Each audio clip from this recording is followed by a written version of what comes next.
Olá a todos e a todas, obrigada por estarem nos assistindo. Nós estamos ao vivo aqui nos estúdios da TV Orkut e vocês podem participar através do site que estão nos assistindo. O tema de hoje é a violência contra a mulher na prática. E eu tenho a honra e o carinho de estar recebendo a Luciane e a doutora Norma, presidente da ONG Oficina dos Direitos da Mulher, advogada também, e que eu pediria a cada uma que se apresentasse. Doutora Norma, por gentileza, inicialmente a senhora.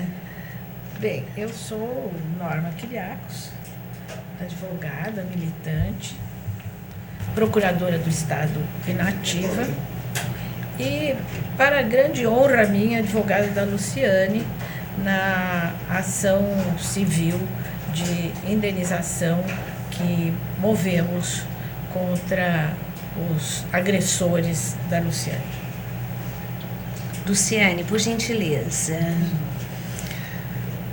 Bom, meu nome é Luciane, eu sofri um estupro, que vai ser o assunto da pauta, né? Luciane, conta pra gente um pouco da sua vida, suas atitudes, antes de você sofrer a agressão.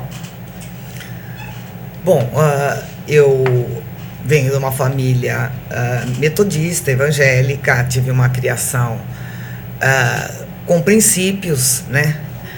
E trabalhei desde 11 anos em vários setores.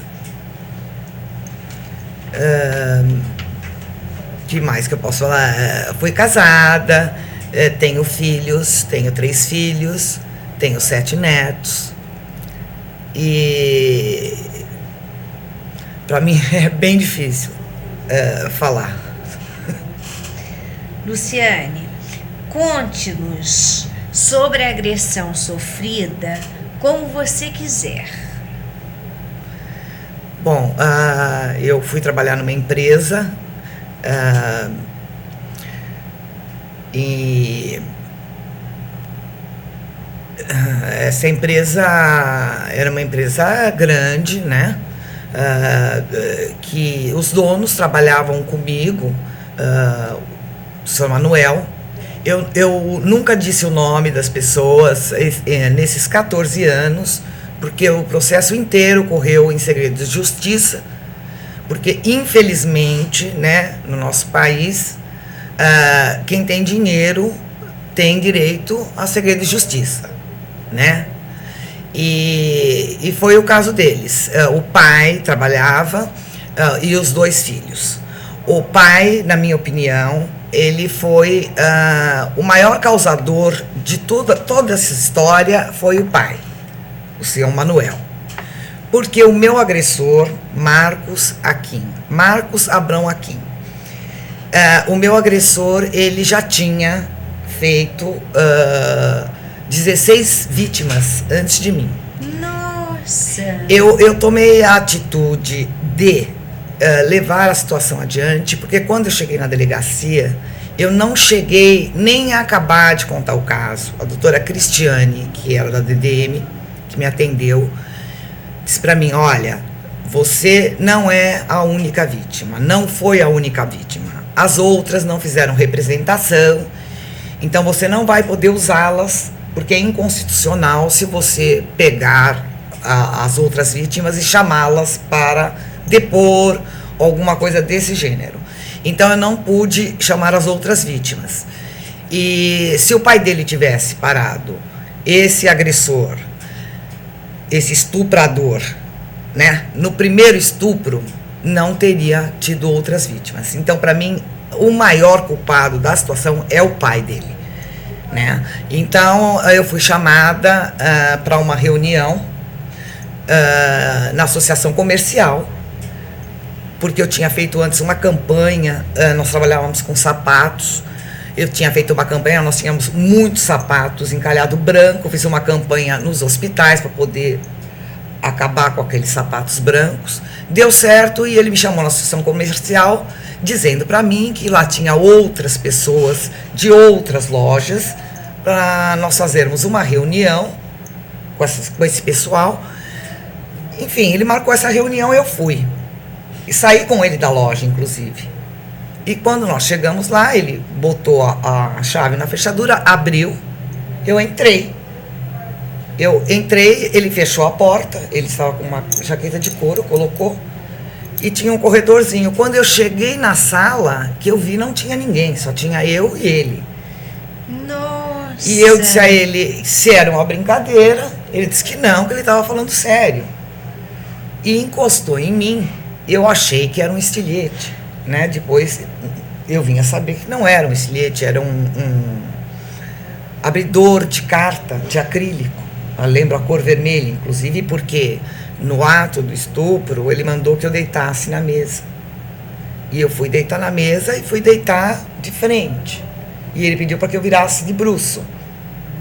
Foi quando ele botou a mão com o que eu achava que era um estilete e era um abridor de cartas. Foi muito rápido. Ele, quando terminou, ele foi ao banheiro, pegou álcool, como se ele sentisse nojo, se passou álcool inteiro e trouxe um chumaço de papel higiênico. E eu estava de saia, ele abaixou minha saia, minha calça até a altura do joelho, mais ou menos. E eu lembro que eu estava atordoadíssima, não consegui ter nenhuma reação. E não era esse o seu perfil, né? Não. Quer dizer, uma pessoa que trabalha desde os 11 anos, quer dizer, você ficou muito chocada. Não, né? Eu fiquei chocada porque eu tinha outro pensamento a respeito do estupro. Eu nunca achei que um homem seria capaz de estuprar ou bulinar uma mulher, tá certo? Se ela não desse vazão para aquilo. Eu nunca achei que um homem tivesse uma ereção se uma mulher não encostasse nele, não beijasse ele, não apertasse. Era o que eu achava, como a maioria de mulher acha. A maioria de mulher acha que a mulher que sofre estupro, ela sofre porque ela deu vazão para que isso acontecesse. Só quem sofre um estupro é que sabe que não.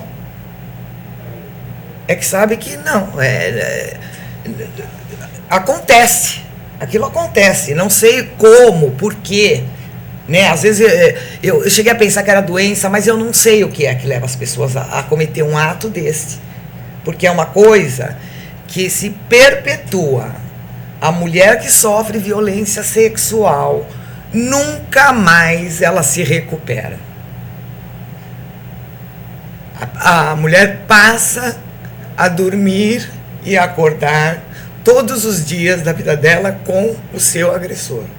Nossa Senhora, é uma coisa assim que afeta, quer dizer, moralmente.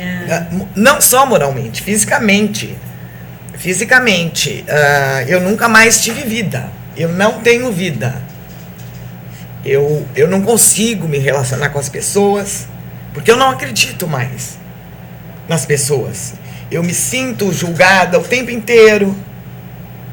Eu não tenho mais amigas, eu não tenho mais família, porque eu não consigo conviver com as pessoas. Para mim é muito difícil conviver. E quando terminou, ele pegou esse chumaço de papel higiênico, me deu, botou no meio das minhas pernas, me ajudou a eu erguer a minha calcinha, a meia calça, porque eu trabalhava de saia, né? E a minha saia, e me pegou pela mão e me levou. Eu desci com ele. É uma coisa que você fica tão... eu fiquei muito atordoada. E quando eu cheguei na minha loja, eu tinha várias vendedoras subordinadas a mim, a loja inteira, né? Elas me notaram, porque eu sempre fui uma pessoa muito bem-humorada, falante, né? E elas notaram que eu estava diferente. Aí comecei a ter a síndrome do pânico, que eu comecei a vomitar, né? Eu de xixi nas pernas. Eu fiquei num estado deplorável. E foi aí que uma funcionária minha me pegou, me colocou num táxi e me encaminhou para DDM, a primeira DDM de São Paulo. E lá essa delegada me disse que eu não era a primeira vítima. E você aí foi bem orientada nesse primeiro atendimento. Ela disse para mim, ela foi bem direta. Ela disse para mim: Luciane, você não é a primeira vítima. Alguém tem que parar esse rapaz. Que ele é um rapaz, para mim ele é um rapaz, muito mais novo que eu, inclusive. Por quê? Porque você tem a faca e o queijo na mão. Você é uma pessoa forte, porque eu conversei muito com ela. Ela me convenceu. Ela disse: você tem a faca e o queijo na mão, você tem um material genético, tá certo? Você vai no IML, vai fazer, vamos congelar o sêmen. Eu fui muito bem orientada, graças a Deus. E, inclusive, uma coisa que ela me falou, que eu guardo muito isso. Ela diz: ela falou, o cosmos botou uma bandeira na sua mão. Alguém tem que mudar essa história. Você ou abraça ou faça igual às outras. Então, eu acho que ninguém tem que passar por isso. Ninguém. Mulher nenhuma. Homem nenhum. Porque tem homem que sofre estupro também, não é só mulher. Também, não é uma... Não é? Então, eu acho que ninguém tem que passar por isso. É. E aí eu resolvi começar a luta. E fazem 14 anos e nós estamos lutando ainda. E ele continua solto? Continua. Ele recorreu em todos, depois a doutora Norma vai poder dizer melhor, né? Em todos os lugares possíveis, né? Teve a prisão decretada, entrou com vários habeas corpus, foram negados várias vezes. Eu fui muito acolhida no judiciário. Eu tive uma promotora, inclusive eu quero agradecê-la. Eu não vejo ela há anos, eu vi ela no dia do julgamento, foi a última vez, a doutora Mônica Pimentel. Gostaria muito de agradecer a doutora Mônica Mello. E ao juiz, que eu não lembro o nome, me desculpe, eu tomo muitos remédios, porque eu tenho várias sequelas devido a isso, né? Eu fui aposentada, inclusive, pela psiquiatria, porque eu não consegui mais viver e nem produzir. Nossa, essa revelação, inserida na conjuntura atual que retrata a violência de forma abrangente, é compreensível na medida que não há lugar totalmente seguro nas cidades, seja o reduto do lar, o recinto do trabalho ou as vias públicas. Parece simples e fácil, mas para todas as vítimas de violência sexual, este é o passo mais difícil: falar sobre o crime e expor a humilhação de que foi vítima. A temática do estupro é também parte das questões humanas, embora nos seus aspectos mais destrutivos. O estupro é uma lesão que agride o corpo, agride a alma, agride o caráter, agride tudo. A luta da mulher por respeito é mais dramática em alguns países, mas é mundial. Nesta área, os dados são imprecisos, porque muitas mulheres preferem o silêncio, como relatou Luciana. Luciane, chegaram aqui 2 participações. Uma da Carla. Boa noite, Mônica. Oi, Luciane. Gostaria de saber se nessa história o seu agressor continuava sendo réu primário porque as outras vítimas não quiseram levar adiante e se ficou impune. Sim, ele continuou sendo réu primário, né? E as outras vítimas, eles conseguiram comprar, né? Porque, inclusive, para mim, fizeram uma oferta em dinheiro. fizeram para mim por telefone. Nem foi ele, foi o pai dele, que é o que eu acho assim um absurdo. O absurdo é o pai, né?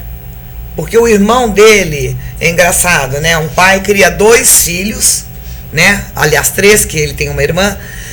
Outro irmão dele é uma pessoa absolutamente correta. É um homem de fato, tanto é que não se dá bem com o pai, né? Agora, o Marcos Aquim, ele é fruto do senhor Manuel, que também deve ter estuprado muito por aí e ninguém abriu a boca, porque ele costuma comprar, né? E, inclusive, no meu julgamento, o advogado dele teve a capacidade de dizer para o juiz e para todas as pessoas que estavam, porque foi um julgamento que estiveram várias pessoas, foi bem movimentado, foi que o cliente dele tinha dinheiro para comprar a mulher que ele quisesse, que ele não precisaria me estuprar. E o juiz respondeu para ele que tinha mulher que não se vendia, né? Então, ele continua respondendo à moça, e as outras vítimas, umas se venderam e as outras acho que não tinham conhecimento, que tinha que entrar com uma representação, porque você fica lutando, tem que ter o advogado para fazer a representação, você tem que fazer a representação, é uma coisa muito angustiante. Levar essa história adiante é um calvário, não é fácil, não é fácil. É uma luta, eu acho que de todos nós, né? De todas e de todos nós, porque a gente não pode mais admitir na sociedade em que vivemos que essas coisas aconteçam. Carla, obrigada por participar. Tem outra participação da Janete. Olá, Luciane. Gostaria de saber se você faz algum tratamento psicológico para tentar continuar vivendo com essa dor. Faço. Eu tive muita sorte, né? Assim, eu costumo me comparar a mulheres que sofrem violência e são abandonadas, porque a mulher antigamente era absolutamente abandonadas. Elas sofriam violência, eram mandadas embora do emprego e acabou. Eu fui muito persistente, eu consegui ser aposentada e o meu caso ser reconhecido pelo INSS como acidente do trabalho. Hoje, qualquer mulher indo ou vindo, ou no próprio trabalho, que sofrer violência sexual, estupro e tiver sequelas, o INSS é obrigado a acatar como acidente do trabalho. Porque a mulher não escolhe ser estuprada. Assim como um serralheiro não escolhe cortar um dedo, né? Acontece, é um acidente do trabalho. A maioria não sabe disso. Isso não é divulgado porque não interessa ser divulgado no país que nós vivemos. E você parece que foi o primeiro caso do INSS, sim, né? Quer dizer, você está abrindo portas para que outras pessoas também possam... Já aconteceu de outras mulheres serem amparadas pelo INSS depois de mim. Graças a Deus, eu acho que serviu para alguma coisa, né? O que aconteceu comigo, mas eu faço tratamento psiquiátrico, tomo medicação há 14 anos, e continuo vivendo reclusa há 14 anos. Tenho várias sequelas, não só tratamento psiquiátrico eu faço. Por causa do estupro, eu tenho várias sequelas. Eu não tenho libido sexual, eu tenho somatização em todo o corpo, né, nervos e músculos. Várias outras coisas é que eu não lembro assim para te dizer, porque meus remédios eu tomo justamente para não ter mais memória, mas tem coisas que a gente não esquece, né? E eu não esqueço porque sempre eu tenho depressão, que é a pior coisa. A depressão é uma coisa que eu acho que todo mundo tinha que levar muito a sério. A mulher que sofre de depressão é outra coisa que eu quero que todo o Brasil saiba que a mulher que sofre depressão, vocês têm que prestar atenção. Porque se eu não tivesse quem prestasse atenção em mim, que é minha filha, eu teria me matado já várias vezes. Várias vezes. Eu teria morrido várias vezes se eu não tivesse filhos e netos, né? Não é toda pessoa que tem uma família. Então, por isso que eu digo que as pessoas precisam prestar atenção em quem tem depressão, porque as pessoas que sofrem de depressão, só quem tem para saber. É uma barra. Obrigada, Janete, por participar. Temos outra participação da Vitória. Boa noite, Mônica. Que pena que essas coisas ainda aconteçam e não exista nenhuma punidade severa para o agressor. Que as mulheres que representam a gente no Congresso estejam assistindo um programa e façam alguma coisa dentro da lei para punir esse tipo de animal, porque infelizmente, mesmo as mulheres ganhando espaço no mundo, ainda vivemos num mundo que é machista. Vitória. Obrigada, Vitória, por participar e pelo apoio, né? A gente pretende também que o programa tenha bastante divulgação, não só agora no momento em que estamos ao vivo, mas depois que a gente possa mandar a gravação para várias pessoas que possam melhorar, né, a nossa condição de vida. E nesse contexto, quer dizer, eu acredito que a Luciane virou um símbolo de luta contra o estupro, pelos direitos humanos, contra a violência contra a mulher. É respeitada e apoiada. Tudo que aconteceu a ela seria mais um caso de abuso contra a mulher tolerado pelo mundo, não fosse sua determinação de não se calar. Entretanto, essa determinação tem um preço, né? Quer dizer, 14 anos lutando, porque para você, quer dizer, o sentido de justiça deve ser uma coisa assim muito forte, né? Eu acho que sempre foi muito forte em mim. Acho que desde pequena eu tenho essa coisa pela justiça. Porque minha mãe foi uma mulher muito forte, eu sou filha de uma guerreira, cheia de princípios, e a minha avó também era. Então, quando eu sofri o estupro, a minha mãe disse para mim: filha, não vai se expor. Ela tinha muito medo, né? Minha mãe foi criada numa época, imagina, se eu sou velha, tenho 55 anos, imagina minha mãe. Então ela tinha medo de eu me expor. Ela falou: eu passei muito por isso, mas nunca disse nada, porque eu tinha medo. Olha. E eu, com a síndrome, escutando isso da minha mãe, e com síndrome do pânico, eu falei: não. Quer dizer que a minha mãe sofreu isso e ficou calada. Eu tô sofrendo, não vou me calar. E o mais absurdo, a pessoa que está vendo a gente agora pode até pensar, falar: nossa, essa mulher é louca. Mas a minha neta, com 2 anos, numa escola, tá certo? Ela foi fotografada por uma rede de pedófilos. Não só ela, como mais 6 crianças, né? Esse caso está na Polícia Federal. Inclusive é o senador Magno Malta que deu todo esse ênfase para pedofilia, para acabar com rede de pedofilia. Minha neta, quer dizer, eu estou lutando para acabar e ainda me deparo com o fato da minha neta sofrer. A Luciane me contou isso antes de nós entrarmos nos estúdios. Eu fiquei impressionada, né? Quer dizer, acho que vale a pena você me contar ao vivo, quer dizer, o que você me contou foi na escola. Eu acho que isso serve de alerta para pais, mães, avós, avós, tios, tias, irmãos. Eu acho que vale a pena saber que essas coisas estão acontecendo nas escolas. Era uma escola pequena, diz que a moça dava chá para as crianças com um calmantezinho, e elas adormeciam. E ela aproveitava o fato para fotografar essas crianças peladas em poses, né? A minha filha conseguiu,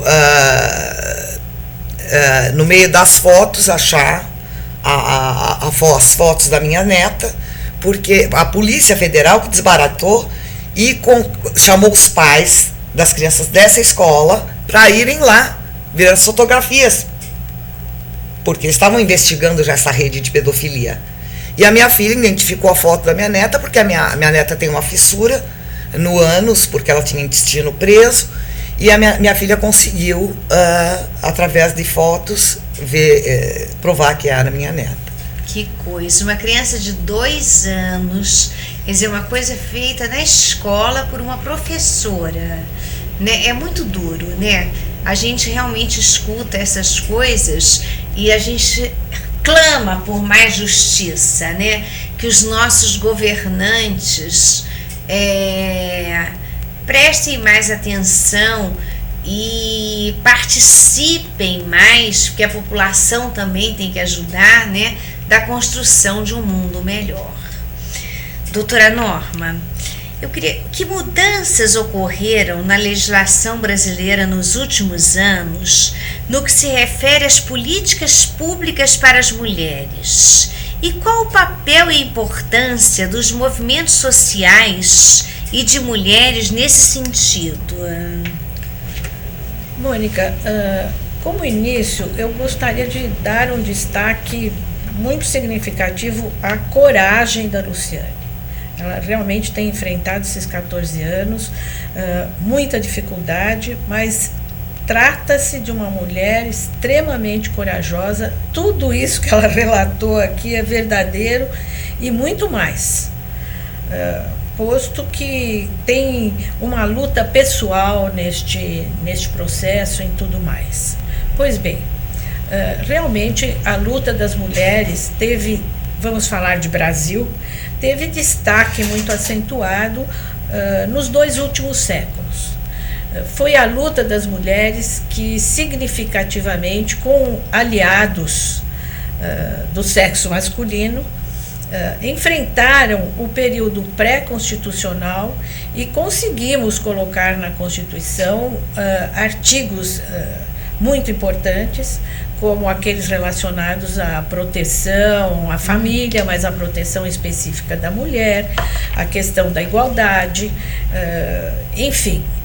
Alguns anos depois, com a prática nessa questão da violência contra a mulher, as mulheres, e devo destacar que isto aconteceu realmente por iniciativa de mulheres dos movimentos de mulheres, mulheres militantes, também mulheres exercentes de cargos políticos. A então secretaria, eu tenho a impressão que era esse o nome, Secretaria dos Direitos da Mulher, passou a estudar uma lei que na prática patrocinasse esses dispositivos constitucionais, posto que se alegava muito, nesses casos de violência contra a mulher, que não havia prova, etc. E uma parte extremamente importante da lei que surgiu, a hoje conhecida como Lei Maria da Penha, é exatamente esse aspecto de que a palavra da mulher deve ser crida. Mesmo porque esse tipo de crime não se faz em público, não se pratica em público. A Luciane relatou com muita propriedade, entraram na sala, trancou a porta e aí ocorreu a prática do crime de estupro. E, embora no caso dela a prova seja muito nítida, houve exame de corpo de delito, havia espermatozoides identificados no corpo da Luciane. As pessoas que assistiram, ela era gerente da loja, as pessoas que assistiram e que posteriormente foram chamadas no processo para servir de testemunhas, tanto dela quanto do criminoso, todas elas relataram o que aconteceu depois do estupro, enfim. Acabaram prestando depoimento às testemunhas dela e às testemunhas dele a favor da Luciane. E eu sou advogada na parte civil. ação de indenização, o meu escritório, aliás, Norma Quiriacos Advocacia, a parte em que cobramos indenização por este ato criminoso. Mas, como diz a Luciane, luta-se há 14 anos. E quando se chega à época da execução, infelizmente, mas nós conseguiremos, o patrimônio praticamente se esgotou, a empresa não tem, enfim, porque ela era empregada de uma empresa, não só o estuprador, mas era funcionária de uma empresa. Mas nós chegaremos lá e conseguiremos o sucesso necessário, posto que o que a Luciane busca é a justiça. E esta justiça tem sido, no caso civil e também no criminal, embora não sejamos nós os responsáveis, os advogados responsáveis, também no criminal, essa justiça tem sido reconhecida por praticamente todos os julgadores, tanto da área civil quanto da área criminal, e com sentenças e acórdãos modelares em matéria de reconhecimento do ato criminoso, da gravidade deste ato criminoso. E voltando então à tua pergunta, com certeza o movimento social, o movimento de mulheres, que teve grande destaque nos 2 últimos séculos, se destacou nas reivindicações. Na época da Constituição houve um movimento muito distinguido em relação aos direitos das mulheres, a violência praticada contra as mulheres. Na verdade, eu posso dizer a você que hoje a legislação brasileira se coloca entre as mais avançadas do mundo, inclusive pela assinatura de tratados internacionais reconhecidos pelo direito brasileiro, que é preciso ser reconhecido, enfim, mas a prática não é tão avançada quanto se poderia desejar. Nós estamos até sentindo, de certa forma, um retrocesso. E o caso da Luciane é típico desse retrocesso. Temos verificado ações de violência. A Luciane contou o fato grave da neta. Há poucos dias, o julgamento que ocorreu no Superior Tribunal de Justiça. Com repercussão internacional. Com repercussão internacional. 2 adolescentes de 12 anos. Parece que ainda não decidimos o que queremos das nossas crianças e adolescentes. Enfim, a verdade é que se avança e se retrocede. E eu estou dizendo isso até numa forma de apelo às mulheres e aos homens de boa vontade para que se cumpra a lei. A lei está aí para ser cumprida. No processo criminal, eu acho que tenho até o dever de relatar que também ocorreram as condenações em todas as fases do processo criminal, embora não seja eu advogada da Luciane. Isso está afeito, essa parte de acusação, ao Ministério Público, mas também em todas as oportunidades tem resultado em condenação. Infelizmente, ele tinha um mandado de prisão saindo aqui do Tribunal de São Paulo e, infelizmente, por alguma razão desconhecida, porque está altamente comprovada a culpa deste senhor,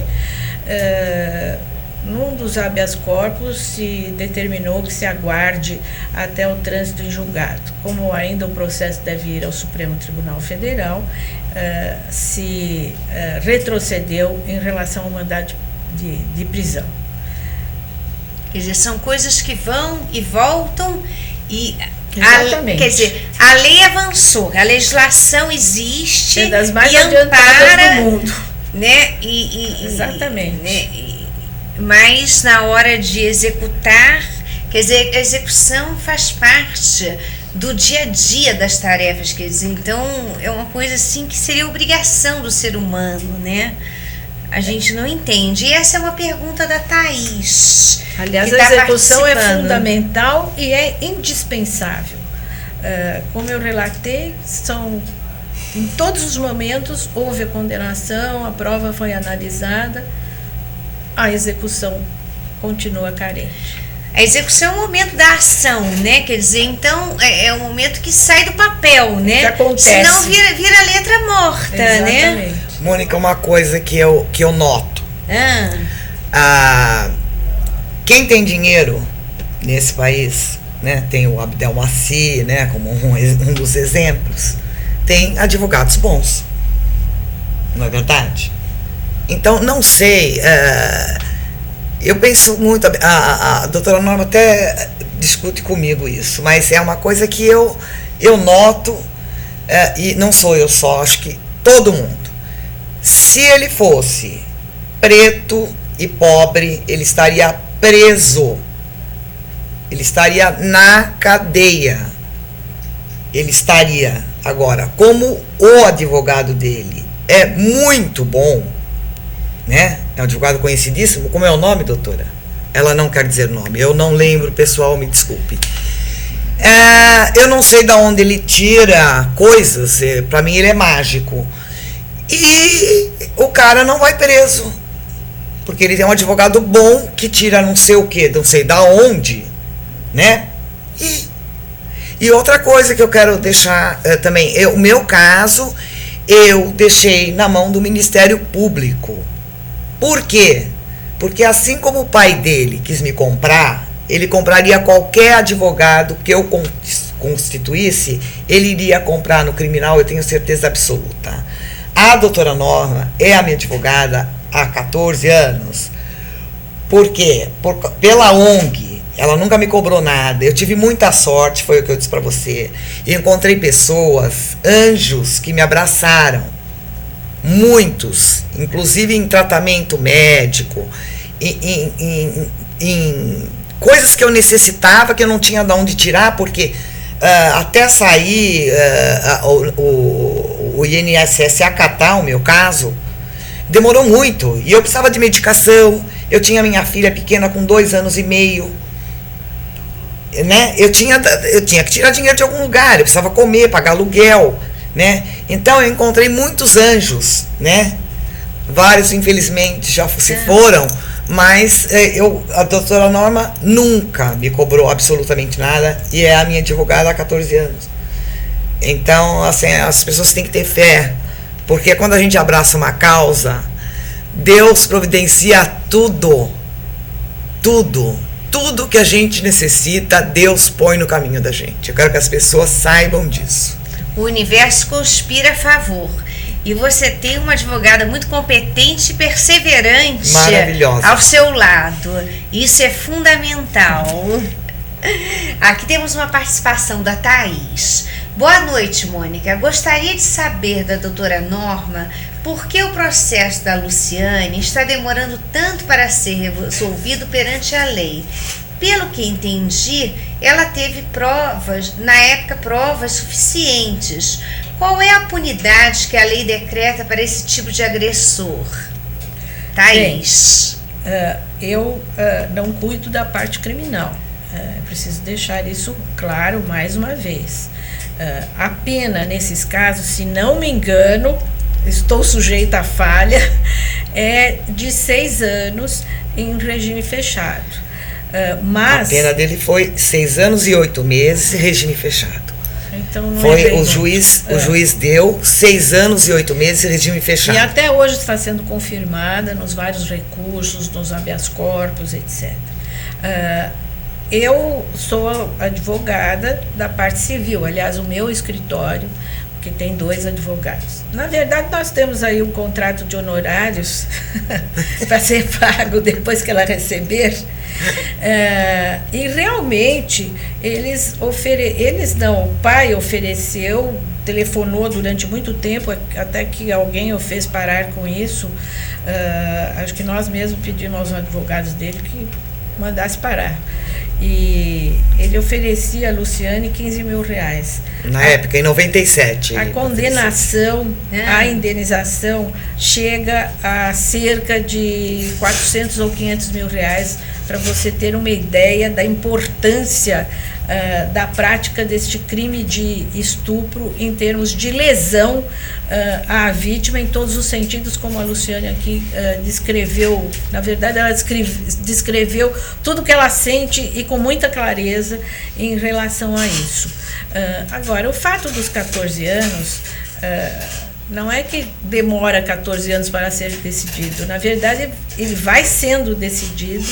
Infelizmente, a nossa justiça é efetivamente muito lenta e o tempo vai passando. Passa por todos os tribunais, praticamente, mesmo a parte civil, mas nós já estamos em fase de execução, de cobrança, etc., porque isto já pode ocorrer e nós estamos acionando. Agora, como eu disse, as pessoas vão se desfazendo do seu patrimônio, as pessoas, as empresas, etc., de forma a elas próprias se absolverem. Agora é incrível, né? Porque é um valor de apartamento de quarto-sala num bairro de classe média aqui em São Paulo, né? Ou em outras cidades do país. De modo que uma família que tinha uma quantidade enorme de bens, né? Hoje não fazer questão, né, de que a lei se cumpra, né? É uma coisa que a gente fica assim perplexa, né? Independentemente do padrão social, né? Quer dizer, porque pode ficar com pena do filho estar preso, ser preso, não sei o quê, entendendo? Mas ficar agarrada também ao dinheiro, quer dizer, um dinheiro que faz falta para que ela possa também ter uma condição de vida melhor e dar uma condição de vida melhor à sua família, né? Também é de se ter perplexidade. Olha, no começo eu fui bem contrária, né, doutora? A doutora falava para mim, Luciane, é seu direito, é seu direito. Eu queria apenas que ele fosse para a cadeia. Eu nunca pensei em dinheiro. Tá certo? Apesar das mazelas, eu acho que Deus sabe o que coloca na vida de cada pessoa. E eu, graças a Deus, nunca passei fome. Porque sempre alguém proveu. Deus proveu sempre. Agora, o que mais me deixa indignada, tá certo? É ele não ter ido para a cadeia.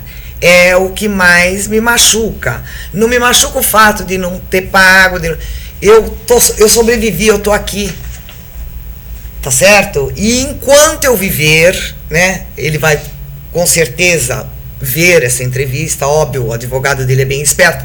Eu quero que o advogado dele saiba que enquanto eu viver, enquanto eu tiver um sopro de vida, eu lutarei para que ele fique na cadeia, independente dele pagar ou não pagar nada. Lutarei, e digo isso para meus filhos, para os meus netos, tá certo? Eu, quando abracei a bandeira, eu realmente abracei. Luciane, é um direito seu, tanto receber quanto que ele vá para a cadeia. Sem dúvida, Mônica. Então, é isso que eu tentei explicar desde o princípio para a Luciane. Não é um direito como uma palavra solta no espaço. Não. É um direito a uma indenização pelo tamanho da lesão que ela sofreu em todos os sentidos, física, mental, espiritual, religiosa, sexual, em todos os sentidos. E isso faz jus, sim, ao pagamento em dinheiro. Não há porquê. É que a Luciane é uma pessoa muito digna e então fica aquilo de achar que eles andaram falando, etc., mas nem vou repetir porque não tem nada a ver. Claro que a condenação criminal e a condenação civil, que é muito valiosa e a qual ela faz jus pelo que ela passou lá e pelos 14 anos. Eu até gostaria de acentuar que estas pessoas são sócios de uma empresa que tinha, pelo menos à época, eu acho que tem até hoje, 44 lojas. Sem comentários, né? Bom, Juscelie participando. A gente também agradece a participação da Thaís. E a Juscelie diz o seguinte: oi, Luciane, você ficou com medo na época, sem contar do trauma, de ter adquirido alguma doença? Nossa, fiquei, achei que eu tava aidética, achei que eu tinha... Nossa, eu fiz muitos exames, assim. Eu lembro que quando eu cheguei do IML, que eu fui fazer exames no IML, eu queria tomar banho, mas muito banho. Então, acho que eu fiquei, sei lá, acho que 3 horas embaixo do chuveiro. Nossa. E uma médica foi me atender em casa, uma médica amiga, inclusive, para me dar injeção contra doenças e tudo, mas isso não amenizava. Agora não, agora eu estou melhor, estou mais equilibrada. Mas naquela época, eu queria me lavar, eu me sentia suja. Eu queria tomar banho toda hora, eu queria me lavar. A sensação que eu tinha é que eu precisava me limpar. Fiquei muito... E tenho compulsão hoje, até hoje, por causa de limpeza. Eu não posso ver as coisas sujas que eu quero limpar. Um dos meus problemas é esse também. Porque, além disso, eu fiquei com sequelas assim. Tem dia que eu acordo que parece que eu tô a 200 por hora. Então eu limpo tudo, limpo. Aí eu fico com tudo. Enquanto eu não consigo sentir dor por estresse, de cansaço, eu não paro de limpar. Aí eu fico uma semana de cama, deprimida. E é assim, é uma variação, porque eu fico dentro de casa, eu não saio. Raramente eu saio à rua. Eu vivo em cárcere mesmo, porque eu tenho muito medo. Não é de encontrá-lo. Eu acho que se eu encontrá-lo, eu sou capaz de, sei lá, de matar ele à mordida, entendeu? Não sei o que vai acontecer. Assim como eu posso travar e não fazer nada, não sei. A gente não sabe medir reação, né? Mas é muito difícil. Eu tenho altos e baixos. A minha vida é de altos e baixos, depressão, de tudo. Não é fácil. A Josiane também pergunta a você, Luciane. Olá, Luciane. Você tem fé que um dia você verá seu agressor pagar pelo seu crime? Olha, eu tenho essa fé. Eu creio muito em Deus. Muito. Eu acredito que ele começou a pagar desde o momento em que ele me estuprou. Porque o Deus que eu acredito, ele não demora. Ele não dorme. Então eu acredito que desde o momento em que ele cometeu esse ato, o meu Deus já começou a cobrar. A Regina pergunta se você recebeu alguma ameaça de morte por parte do agressor por tê-lo denunciado.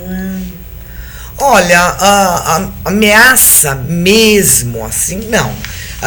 Dele não. Eu recebi do pai, assim, tipo, porque pode vir a acontecer alguma coisa, e eu tinha uma filha pequena, entendeu? Eu ainda tenho este medo pelos meus netos, pelos meus filhos. Ele não chegou realmente a fazer nenhuma ameaça. Não, porque eu acho que a família, eles não esperavam que eu tivesse a atitude que eu tive. Eles não esperavam. Acho que ele falou, nós vamos comprar mais uma. Acho que o pensamento foi esse, entendeu? Mas ele mesmo não. Mas eu sempre me senti perseguida. Eu sempre me senti em risco. Sinto a minha família em risco. Às vezes eu fico um mês em casa, não consigo sair na padaria para comprar um pãozinho, eu fumo desesperadamente. Então acaba meu cigarro, eu fico enlouquecida, mas é a única coisa que me breca, porque se não tiver ninguém para ir comprar, eu não fumo, né? Raramente saio sozinha, não por medo de morrer, não tenho esse medo, não tenho. O meu maior medo é com a minha família. Eu não tenho medo de morrer. Eu, sinceramente, Regina, vou dar minha opinião. Eu acho que quando a pessoa toma coragem, quer dizer, de denunciar, abrindo caminho para outras pessoas poderem denunciar também, quer dizer, um exemplo de coragem, né? Quer dizer, eu acho que a gente não pode, em nenhum momento, quer dizer, deixar o medo dominar, né? Quer dizer, a pessoa tem sempre ter um pensamento mais positivo, e a Luciane fala muito em Deus, quer dizer, ela demonstra muito a sua fé, né? Esse pensamento positivo de que a justiça vai ser feita, né? E a justiça vai ser feita não pelas mãos dela, mas pela lei, para que cumpra-se a lei, né? Quer dizer, então a atitude dela é muito digna, né, com relação a isso. E o medo não pode dominar ninguém em situações em que a pessoa está defendendo os seus direitos e sabe que está sendo precursora da defesa de direitos de outras mulheres, outros homens e outras crianças, né? Eu acho que não é um medo que a gente deve ter, né, de morrer ou de acontecer alguma coisa. Isso tem que estar muito distante da sua pessoa. É o que eu imagino. Eu tenho o pânico, né? A síndrome do pânico é uma coisa muito curiosa, porque quem não tem não sabe o que é. É um medo, não com você mesma. Eu não tenho esse medo de encontrá-lo, de alguém vir me matar. Não é isso. A síndrome do pânico é que você fica criando várias situações que não acontecem, né? Mas você cria. Mas eu acho que você está certíssima. Eu acho que quando a gente entra na luta, né? E crendo no que você tem que fazer, porque eu acho que nada é por acaso. Não, também né? acredito. Então, eu acho que eu tenho que fazer isso. Eu tenho e creio, se eu tiver que morrer pela causa, estou disposta. Tantos morreram pelas causas, né? São lembrados até. Eu quero ser lembrada com amor, né? É isso. Eu acho que o maior troféu, a maior merecimento que eu teria é as pessoas lembrarem de mim com amor. Eu acho, Luciana, quer dizer que eu acredito que a morte é uma passagem, que a gente não deve ter medo dessa passagem, mas que não deve passar nem pela sua cabeça, porque vem tantas lutas aí pela frente, né? Quer dizer, e depois, quer dizer, eu acho que ter o senso de justiça, né? E ver a justiça acontecer.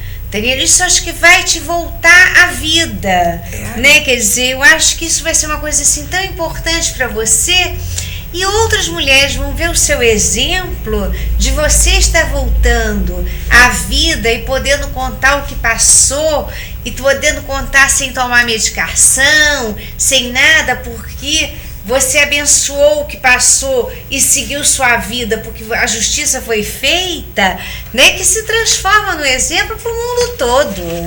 Essa morte está muito longe. A busca da justiça. A busca da justiça.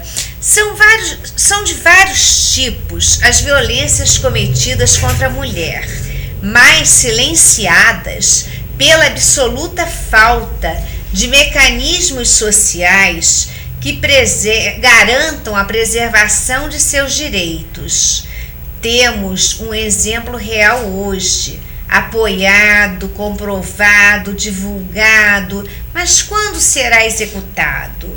Quando poderemos dizer a justiça funcionou e se cumpriram as leis? Doutora Norma, a senhora gostaria de comentar? Eu, na verdade, gostaria de dizer que abracei o direito. E dentro do direito à advocacia, que é tipicamente o exercício do direito de defesa, da busca dos direitos, por vocação. E continuo nessa luta, e a Luciane é um caso típico nesta direção. Sou militante dos direitos das mulheres, porque acredito na igualdade. Igualdade e justiça são palavras sinônimas, e na esperança de que hoje, até eu diria, que o Tribunal de Justiça de São Paulo vem se reestruturando com nova administração, novo espírito de luta. Houve aí problemas há pouco tempo, que todo mundo leu nos jornais, e o tribunal vem efetivamente se reestruturando no sentido de que ocorra a agilização de todos os processos. Eu até faço uma ressalva em relação a isso. Agilização não significa tão só e apenas agilização, mas agilização, no nosso caso, em respeito aos direitos das mulheres, à igualdade e à justiça. É por isso que lutamos hoje. Os direitos humanos não podem deixar de existir para nenhum segmento humano ou social. Se há um limite, esse limite é o crime, violências, mortes, roubos em todas as relações, independente da posição social, poder aquisitivo, religião, cor da pele, opção sexual, profissão exercida, time de futebol, inteligência, grau de instrução. Luciane, uma hora passa rápido, nós já estamos encerrando o programa de hoje e gostaria de encerrar o programa com uma mensagem sua. Bom, a mensagem que eu tenho para deixar é para homens e mulheres, né? Porque tem homens que prestam, tá? Eu conheço muitos. Então é que denunciem. É custoso? Dói? Expõe. Você não dorme, você não vive, mas eu acho que a única maneira da gente conseguir que o mundo melhore um pouco, que as nossas crianças não sofram, né? E que as nossas crianças realmente, principalmente os nossos homens, cresçam homens de verdade, homens que respeitam as mulheres. É só isso. Parabéns pela sua luta, parabéns pela sua competência, doutora Norma. Né? Eu gostaria que a senhora deixasse o site da sua ONG, né, em defesa dos direitos das mulheres, né? Que eu acho que outras mulheres podem precisar da senhora.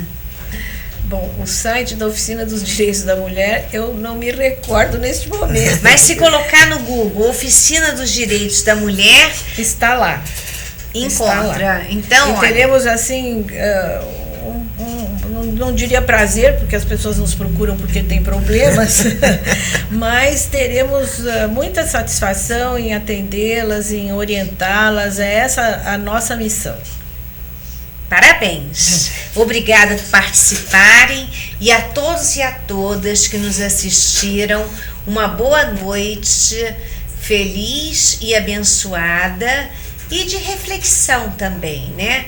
No ambiente familiar, com os amigos, com as amigas. Vamos tentar construir uma rede para que a legislação funcione e a agressão desapareça. Vivamos num mundo mais fraterno. Até segunda e muito obrigada.